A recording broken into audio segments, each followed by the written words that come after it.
production. They are not allowed to cap our production, and we're not going to let them.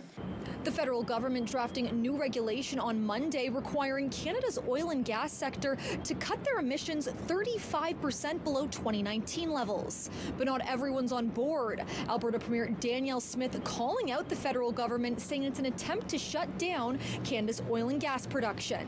The only way to achieve these unrealistic targets is to shut in our production. I know it, they know it, we're calling them out on it, and they have to stop it.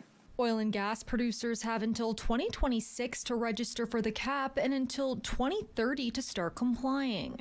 But Randy Boissonneau, MP for the Edmonton Centre, stresses it's not a threat to the sector. This cap is a cap on emissions, not a cap on production, full stop. Smith warning the cap would lead to a cut of 1 million barrels per day by 2030 and 2.1 million barrels a day by 2035, something she says will also have a negative impact on the province's public services. 1 million barrels a day of lost production at an average rate would cost us in royalties anywhere from $3 billion to $7 billion per year. To put that into context, we spend $2.2 billion on roads and bridges. It would wipe out our entire roads and bridges budget. Smith also warns the policy would impact over 100,000 jobs in Alberta, something the Canadian Association of Petroleum Producers is also concerned about.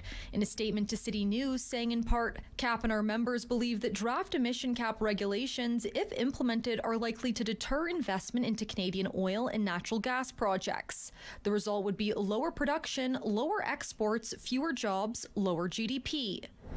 Cenovus Energy, one of Canada's largest oil and gas companies, also weighing in, saying in part, it is important to understand whether the target is economically achievable without putting Canadian businesses at a competitive disadvantage to the rest of the world.